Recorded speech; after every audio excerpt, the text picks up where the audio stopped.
Everyone thought the future of cars had already been decided. Governments were pouring billions into electric vehicles. Car companies were racing to build bigger batteries. Charging stations were appearing everywhere. It seemed like the entire world had agreed on one thing. The age of gasoline was ending, and electric cars would replace it. But behind closed doors, one of the world's largest automakers was quietly moving in the opposite direction. Not because they didn't understand electric vehicles, not because they were behind the competition, but because they believed everyone else might be solving the wrong problem. And if they were right, the future of transportation could look completely different from what anyone expected. The company was Honda. For decades, Honda built its reputation on doing things differently.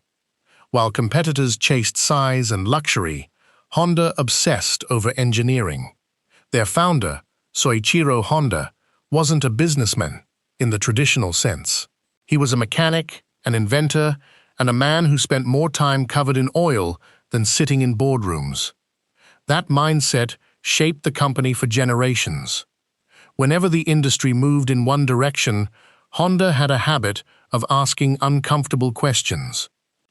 And one question kept bothering them as electric vehicles exploded in popularity. What happens when millions of cars need to charge at the same time? At first, nobody seemed concerned. Electric vehicles looked like the perfect solution. They were quiet, fast, and produced no emissions while driving. Governments supported them. Investors loved them. Consumers were excited by the technology. But Honda's engineers were looking beyond the excitement. They saw challenges hiding beneath the surface. Batteries required enormous amounts of raw materials. Charging infrastructure needed massive expansion. Electrical grids were already struggling in some regions. And for many drivers, charging still required far more time than filling a traditional fuel tank. None of these problems were impossible to solve. But Honda started wondering if there might be another path. A path almost everyone else had abandoned. That path was hydrogen. At the time, hydrogen sounded like a strange bet.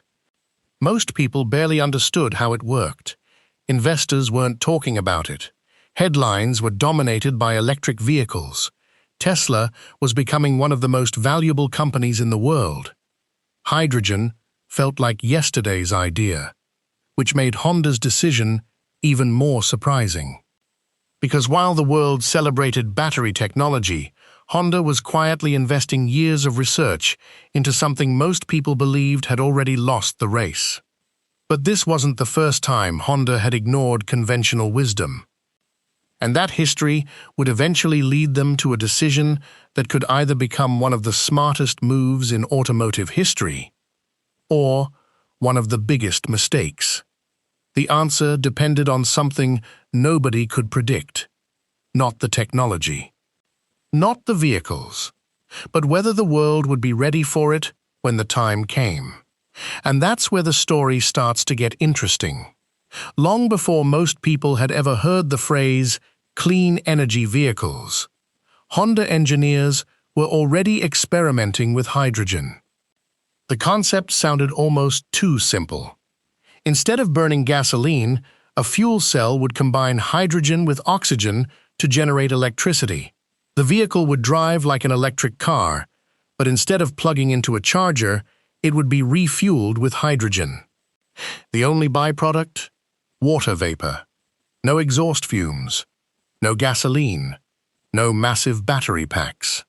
On paper, it looked revolutionary, and Honda believed they had something special. Years of development eventually led to a vehicle that represented their vision of the future. The Honda Clarity Fuel Cell. For Honda, this wasn't just another car launch. It was a test. A test of whether the world was willing to embrace a completely different vision of clean transportation.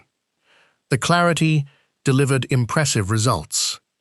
It offered long driving range, fast refueling, smooth performance, and technology that seemed years ahead of its time.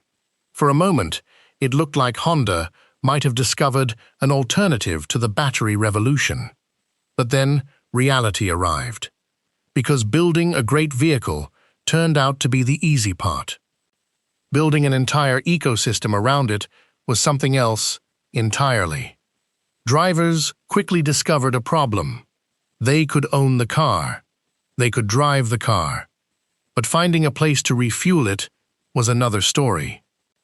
Hydrogen stations were incredibly rare. Outside a few select regions, they practically didn't exist. And suddenly, Honda found itself trapped in a painful situation. The technology worked. The infrastructure didn't. People loved the idea of quick refueling. But nobody wanted a vehicle that might leave them searching hundreds of miles for the next station. Sales struggled. Momentum disappeared. And eventually, Honda made a difficult decision. The Clarity program came to an end. For most companies, that would have been the end of the story. Billions had already been invested in electric vehicles. Public opinion had shifted. Hydrogen seemed defeated. But Honda didn't see failure. They saw a lesson. Because after years of analysis, they reached a surprising conclusion.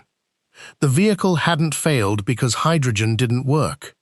It had failed because the world around it wasn't ready. And that realization would change everything.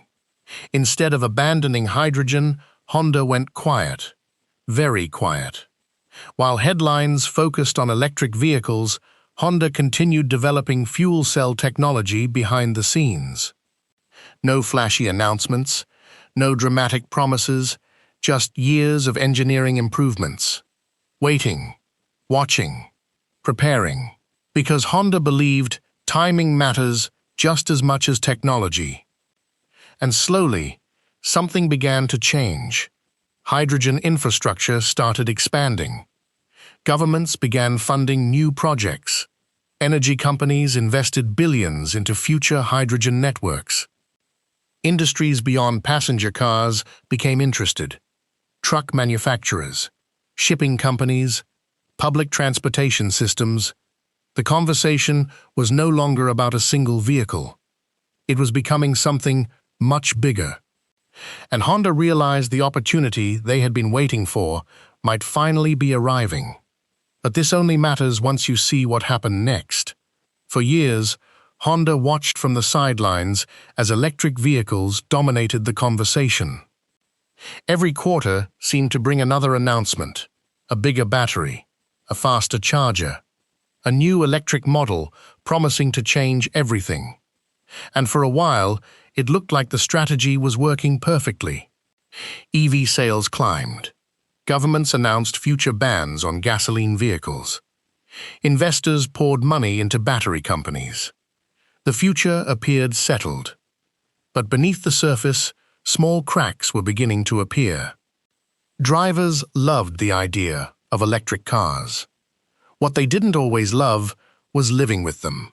Some discovered that charging wasn't nearly as convenient as they expected. Others found themselves planning road trips around charging stations instead of destinations. And in some regions, growing demand started raising concerns about how much pressure millions of EVs could place on aging power grids. These weren't fatal problems, but they were reminders that no technology is perfect. Honda noticed something important. The industry wasn't searching for one solution anymore. It was searching for the best combination of solutions. And suddenly, hydrogen no longer looked like an outdated idea. It looked like an opportunity. That's when Honda made a decision that surprised almost everyone. Instead of launching another experimental prototype, they would bring hydrogen technology into one of their most recognizable vehicles, the CR-V. It was a calculated move. The Clarity had been futuristic. The CR-V was familiar. Millions of people already knew it. Families trusted it. Drivers understood it. Honda wasn't asking customers to embrace a strange new vehicle anymore. They were asking them to imagine a different way of powering a vehicle they already loved. That difference mattered, because revolutionary technology often fails when it feels too unfamiliar. Honda wanted hydrogen to feel normal, simple, practical, real. And when engineers began revealing what the new hydrogen-powered CR-V could do, people started paying attention. The vehicle could be refueled in minutes, not half an hour. Not an hour, minutes, almost identical to filling a traditional fuel tank. For drivers who had grown frustrated with charging times, that sounded incredibly attractive. Then there was the range. Long enough to compete with many of the best electric vehicles on the market. But the real surprise wasn't how far it could travel. It was what happened when it stopped moving, because Honda had built something unexpected into the vehicle. The ability to provide power outside the car itself. In emergencies, the CR-V could help power equipment, devices, and critical systems. It wasn't just transportation anymore. It was becoming part of a larger energy ecosystem. And suddenly, Honda's vision started looking much bigger than passenger vehicles. The company wasn't simply trying to compete with electric cars. They were imagining a world where vehicles became mobile energy sources. A world where transportation and power generation were connected. And once you see that possibility, the entire debate starts to change. Because maybe the real question isn't whether hydrogen can replace electric vehicles. Maybe that's the wrong question entirely. While most people focused on cars, governments around the world were beginning to explore something much larger: heavy trucks, cargo transport, industrial equipment, public transit systems. These sectors faced challenges that batteries alone struggled to solve. A passenger car can afford to stop and charge. A long-haul truck carrying freight across hundreds of miles often cannot. Every hour spent charging is money lost. Every minute matters. Hydrogen offered something different: fast refueling, long range, continuous operation. Suddenly, industries that had never paid much attention to hydrogen started taking it seriously. Japan increased investments. Europe expanded hydrogen infrastructure projects. China launched major hydrogen initiatives. Energy companies entered the race. And as billions of dollars flowed into development, something remarkable happened. The infrastructure problem that had doomed the Clarity slowly began to shrink. Not disappear, shrink. And for Honda, that distinction was crucial. Because if infrastructure had been the biggest obstacle before, every new hydrogen station represented one less reason for customers to say no. For the first time in years, the timing seemed different. The environment was changing. The market was changing. Even public perception was changing. And Honda was no longer the only company paying attention. The technology that once seemed forgotten was quietly returning to the conversation. But Honda wasn't stopping with a single SUV. Behind the scenes, something even more ambitious was taking shape. The company had started asking a much bigger question. What if the future isn't electric? What if it isn't hydrogen? What if it's both? That idea completely changes the game. Because for years, the industry treated clean transportation like a winner-take-all competition. One technology wins. Everything else loses. Honda wasn't convinced. Their engineers saw a future where different technologies solved different problems. Electric vehicles for some drivers, hydrogen for others. Alternative fuels in places where neither solution made sense. Instead of betting everything on one answer, Honda began preparing for multiple futures at the same time. It was a strategy that looked cautious from the outside. But underneath, it was incredibly bold. Because if everyone else was wrong about the future being purely electric, Honda wouldn't just have an alternative. They would have a head start. And that's what makes this story so fascinating. The battle isn't really between Honda and Tesla, or hydrogen and batteries. It's between two different ways of thinking about innovation. One approach says the future is already decided. The other says we're still asking the wrong questions. Today, electric vehicles remain in the lead. Their infrastructure is larger. Their adoption is faster. Their momentum is undeniable. But history has a habit of surprising people. The technologies that win aren't always the ones that start first. They're the ones that solve the right problem at the right moment. And that leaves us with a question that's far more interesting than whether Honda can sell a hydrogen SUV. Because years from now, when we look back at this moment, will Honda be remembered as the company that stubbornly resisted the electric revolution? Or will it be remembered as the company that saw the next revolution before everyone else did? Right now, nobody knows. And that uncertainty may be the most important part of the story. But to understand why Honda kept pushing forward when so many others gave up on hydrogen, you have to understand something about the automotive industry that most people never see. Car companies don't make billion-dollar decisions based on what customers want today. They make them based on what they think customers will need 10 or 20 years from now. And that's a dangerous game. History is full of companies that predicted the future incorrectly. Some believed diesel engines would dominate forever. Others thought hybrid cars would never become mainstream. Many laughed at electric vehicles when they first appeared. The companies that survive aren't always the smartest. They're the ones that adapt before everyone else realizes change is happening. Honda knew this. That's why they weren't trying to win headlines. They were trying to win time. Because while the world focused on selling more electric vehicles, Honda was asking a question almost nobody else was asking. What happens if battery technology reaches a limit? Not a complete stop, just a limit. A point where making batteries bigger becomes expensive. A point where charging speeds stop improving dramatically. A point where finding enough raw materials becomes increasingly difficult. Even the most optimistic forecasts admit these challenges exist. The question is how significant they'll become. And that's exactly where Honda believes hydrogen could find its opening. Think about it. The biggest advantage of gasoline vehicles was never the engine. It was convenience.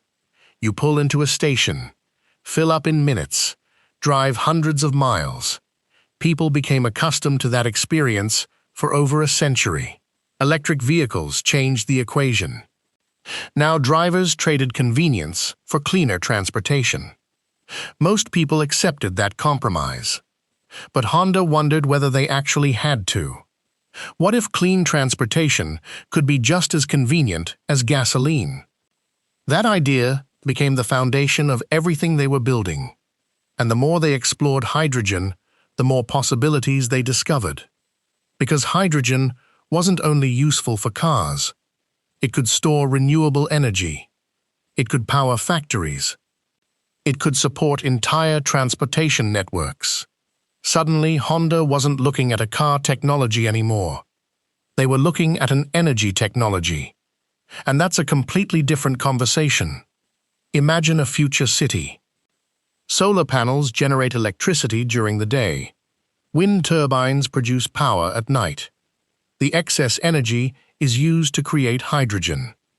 That hydrogen is stored, transported, used by trucks, used by buses, used by homes during emergencies, and used by vehicles that can refuel in minutes.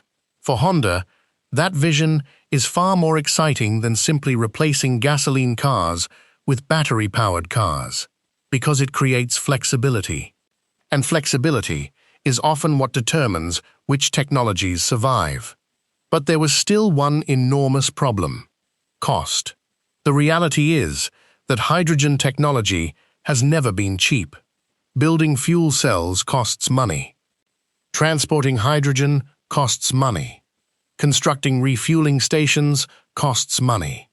Everything about the ecosystem requires investment. Massive investment. This is where many critics believe Honda's strategy faces its greatest challenge.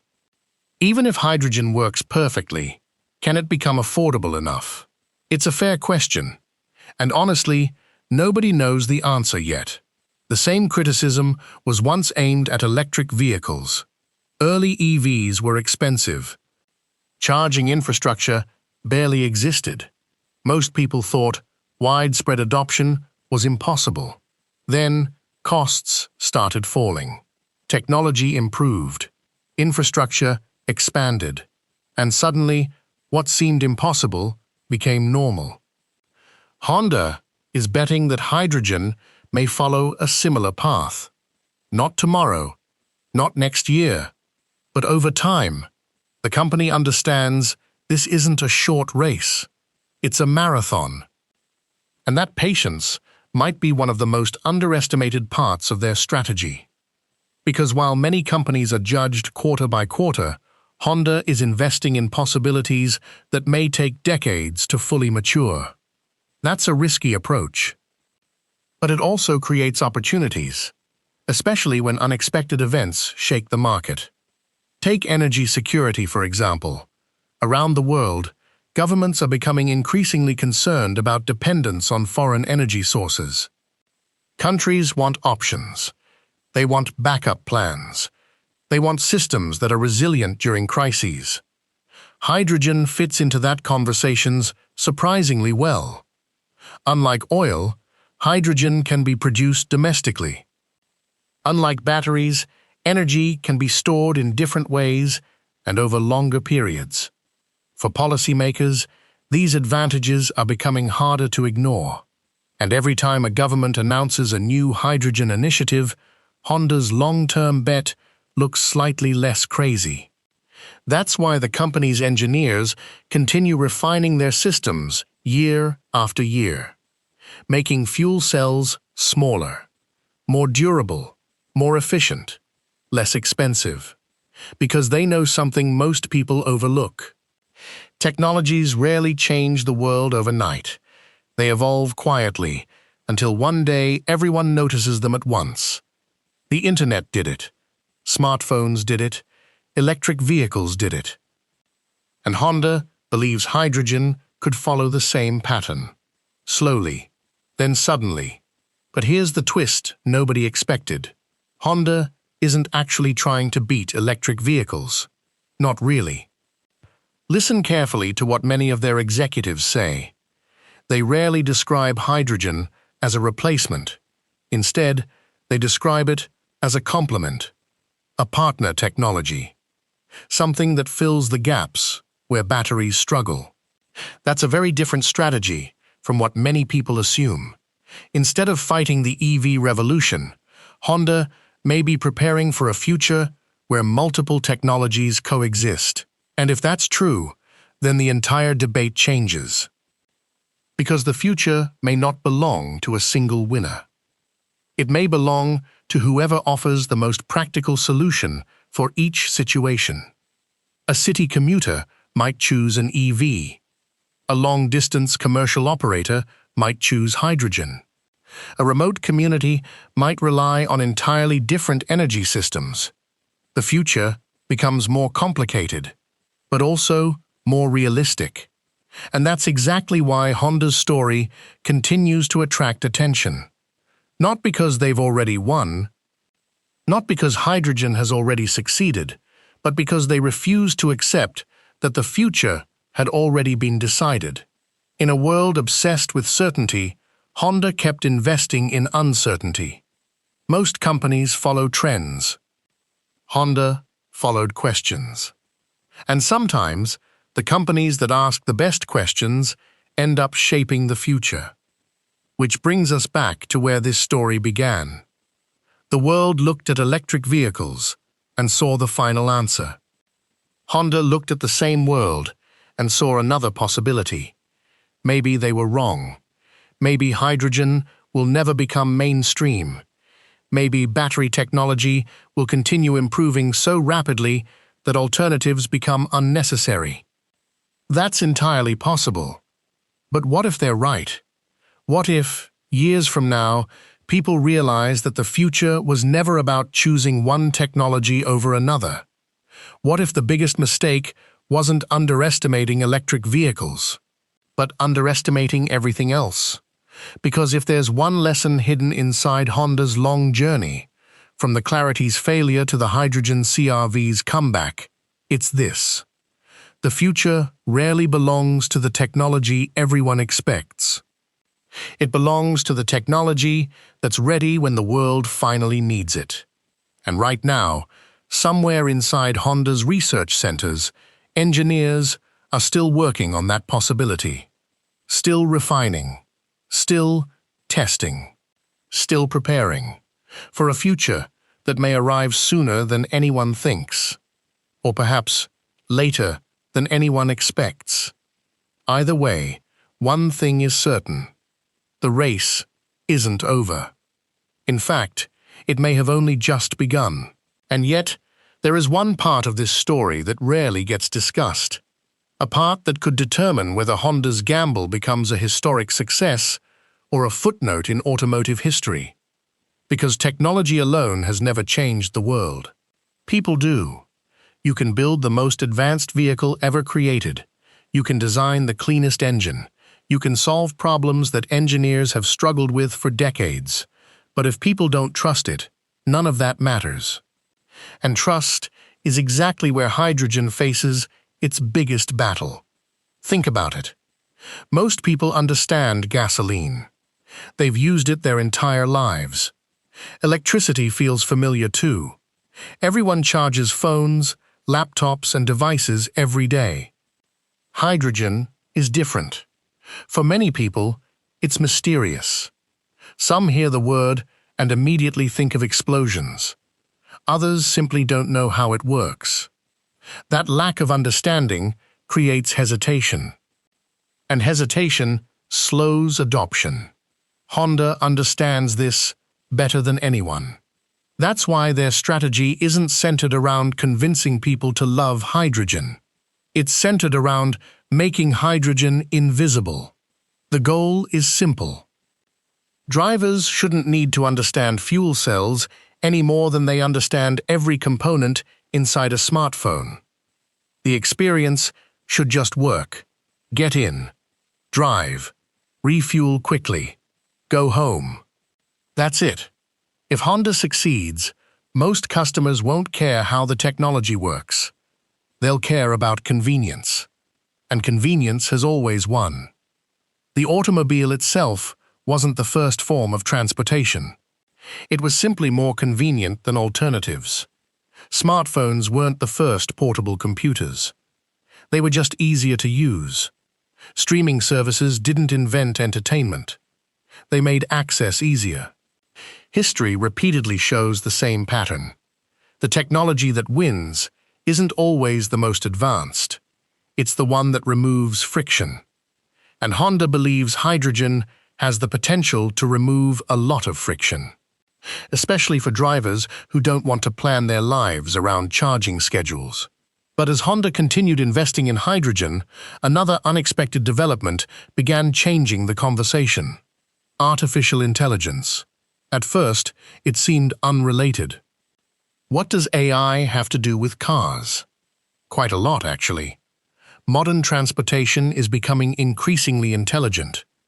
Vehicles collect data. Charging networks use predictive software. Energy systems balance supply and demand using algorithms. And hydrogen infrastructure can benefit from the same advances.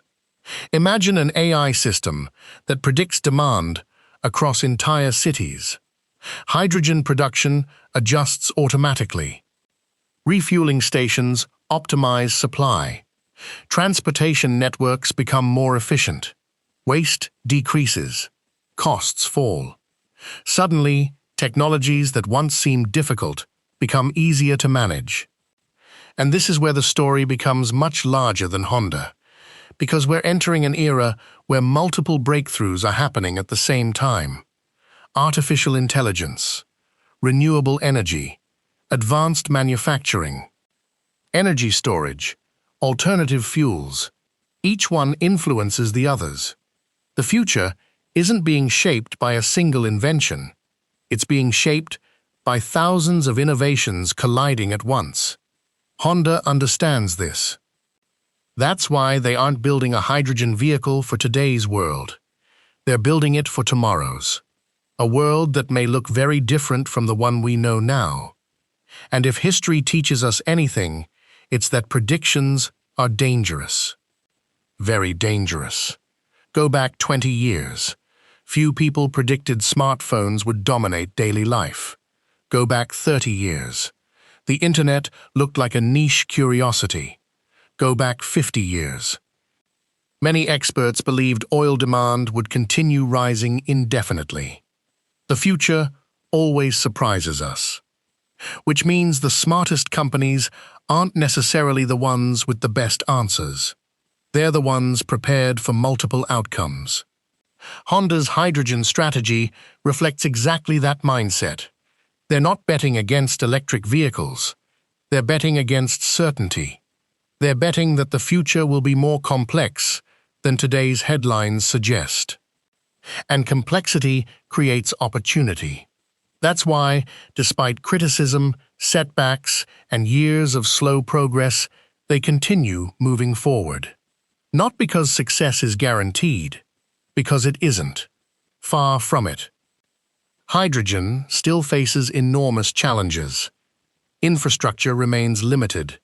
Costs remain high. Competition remains fierce. And battery technology continues improving every year. The obstacles are real, but so is the opportunity. And sometimes, the biggest opportunities exist precisely because the obstacles scare everyone else away. Which brings us to a fascinating possibility. Imagine it's 10 years from now. You pull into a station. Some drivers are charging electric vehicles. Others are refueling hydrogen cars. Commercial trucks use one system. Urban commuters use another. Different solutions coexist because different problems require different answers. No single technology dominates everything. Instead, transportation becomes a diverse ecosystem. If that future arrives, Honda's persistence may look incredibly visionary. Not because hydrogen replaced electric vehicles, but because Honda recognized something important before much of the industry did. The future doesn't always belong to a winner. Sometimes it belongs to a balance. And perhaps that's the real lesson hidden inside this entire story. For years, the public conversation focused on a simple question. Which technology will win? Electric or hydrogen? Battery or fuel cell? One side or the other. But maybe that was never the right question. Maybe the better question is this. What if the future isn't about choosing? What if it's about combining the best ideas from multiple technologies? Because when you look closely at the history of innovation, progress rarely comes from a single breakthrough. It comes from many breakthroughs working together. And if that's true, then Honda's most important contribution may not be the hydrogen CR-V. It may not be fuel cells. It may not even be hydrogen itself. It may be the willingness to challenge assumptions when everyone else stops asking questions. Because the moment an industry believes the future is already decided, that's usually when the next surprise begins. And somewhere right now, while the world debates batteries and hydrogen, another technology may already be quietly developing in the background, just waiting for its moment. The same way hydrogen once did. The same way electric vehicles once did. The same way every major revolution begins. Quietly, almost invisibly, until suddenly everyone realizes the future has arrived. And by then, it's already too late to ignore it.